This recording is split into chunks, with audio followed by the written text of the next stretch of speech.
Assalamualaikum warahmatullahi wabarakatuh. Bismillah, alhamdulillah, wassalatu wassalamu ala rasulillah sayyidina wa maulana Muhammad ibn Abdillah. Asyhadu an la ilaha illallah wahdahu la syarika lah wa asyhadu anna Muhammadan abduhu wa rasuluh. Allahumma shalli ala sayyidina Muhammad wa ala ali sayyidina Muhammad. Subhanaka la ilma lana illa ma 'allamtana innaka antal alimul hakim. Ikhwani rahimakumullah.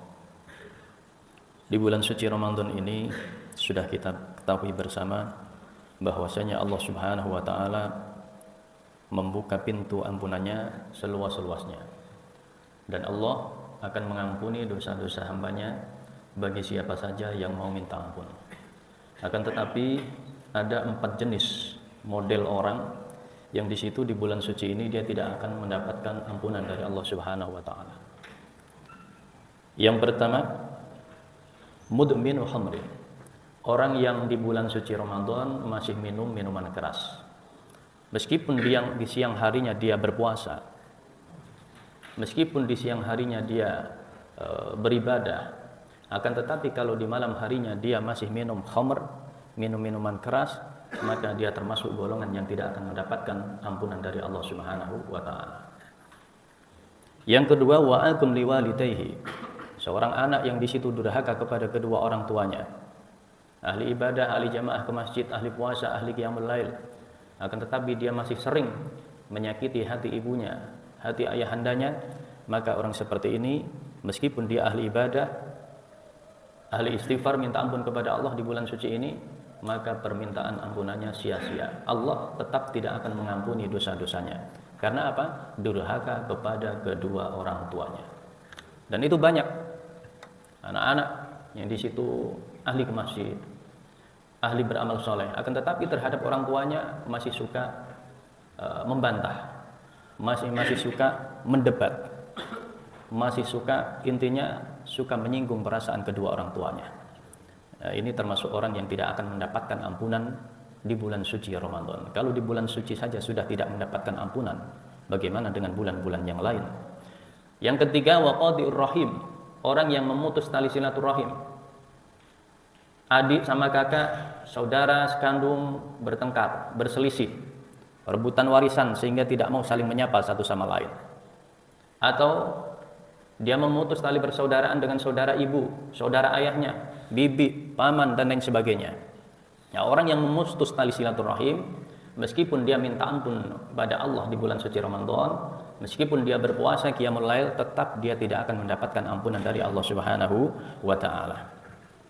Berbahaya. Yang ketiga, yang keempat, wa musyahid, orang yang saling bermusuhan satu sama lain. Yakni alladzi la yukallimu akhahu fawqa salasati ayyam, yaitu seseorang yang tidak mau menegur, ngajak bicara saudaranya seiman, seislam lebih dari 3 hari. Diam-diaman. Nah, ini banyak terjadi, apalagi akhir zaman ini.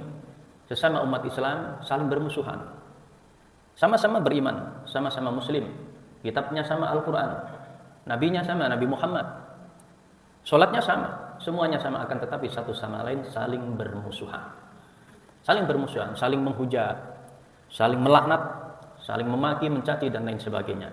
Nah, orang-orang seperti ini dia tidak akan mendapatkan ampunan dari Allah Subhanahu wa taala meskipun dia beribadah di bulan suci Ramadan ini. Maka hati-hati. Sudah terjadi di tengah-tengah umat Islam. Bagaimana Islam ini akan jaya? Bagaimana kaum muslimin akan menang kalau satu sama lain saling bermusuhan? Tidak bisa. Dulu waktu zamannya Nabi Musa, di situ terjadi paceklik, kemarau yang begitu panjang. Kemudian Nabi Allah Musa mengumpulkan kaumnya untuk berdoa minta kepada Allah agar diturunkan hujan. 1 kali berdoa masih belum turun.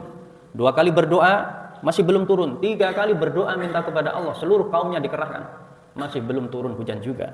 Kemudian Allah Subhanahu wa taala berfirman, memberikan wahyu kepada Nabi Allah Musa, wahai Musa, meskipun kau berdoa berkali-kali, tetap aku tidak akan turunkan hujan. Lu kenapa? Karena di antara kaummu ada yang saling bermusuhan. Hati-hati, berbahaya. Al-muslim akhul muslim. Muslim yang satu dengan yang lainnya itu adalah saudara. Di saat kita menyakiti saudara kita yang seiman, seislam, sebenarnya pada hakikatnya kita sedang menyakiti diri kita sendiri. Dampaknya juga akan kembali kepada kita. Ada yang membantah, oh kita tidak boleh diam. Kita disakiti enggak membalas. Bagaimana dengan kehormatan kita? Kalau begitu enggak ada bedanya. Enggak ada bedanya kita dengan mereka. Apa bedanya?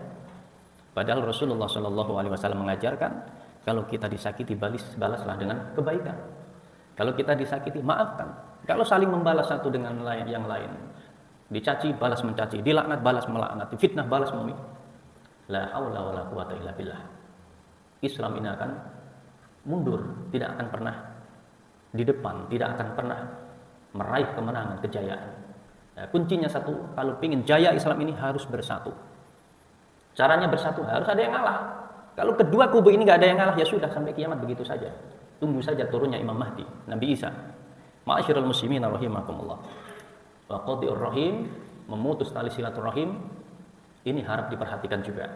Jadi 4 golongan ini adalah orang-orang yang tidak akan mendapatkan ampunan dari Allah Subhanahu wa taala. Suatu ketika Rasulullah Shallallahu alaihi wasallam berkhutbah. Kemudian beliau mengatakan la yujalisuna al-yaum qati'ur rahim. Jangan sampai ada yang duduk di sini hari ini orang yang di situ memutuskan tali silaturahim, kata Rasulullah. Kemudian ada salah seorang di situ yang berdiri pergi. Ternyata apa? Dia itu punya masalah sama bibinya. Kemudian dia temui bibinya, minta maaf, saling memaafkan, kembali lagi ke majelisnya Rasulullah Shallallahu Alaihi Wasallam. Merasa bahwa yang disebut itu dia. Rasulullah itu kan sebenarnya tahu, karena dikasih tahu oleh malaikat Jibril. Kemudian setelah orang itu kembali pada majelisnya Rasulullah Shallallahu Alaihi Wasallam mengatakan, Inna rahmatana tanzilu ala qaumin fihim qati'ur rahim. Sesungguhnya rahmat kasih sayangnya Allah, rahmat Allah, ampunannya Allah tidak akan pernah turun pada satu kaum yang di situ ada orang yang memutuskan tali silaturahim. Tali silaturahim. Kemudian dalam satu riwayat yang lain dikatakan, ma min dzambin ajdaru ayyu ajirallahu li sahibihi al-uqubah fid dunya ma yudakhiru lahu fil akhirah minal baki wa qati'atur rahim. Tidak ada satu hukuman, siksaan, satu dosa yang di situ lebih cepat turunnya di dunia, bahkan di akhirat nanti. Siksaannya juga akan disiapkan. Sudah disiksa dunia, disiksa di akhirat. Tidak ada yang lebih cepat dari dosa itu. Dosa itu apa? Yaitu satu, kezaliman, dan yang kedua adalah memutus tali silaturahim. Hati-hati jangan sampai kita permasalahan-permasalahan yang terjadi di antara kita sampai memutuskan tali silaturahim. Jangan sampai kakak sama adik, sama ponaan, sama paman, sama bibi. Ini kan banyak terjadi di tengah-tengah masyarakat.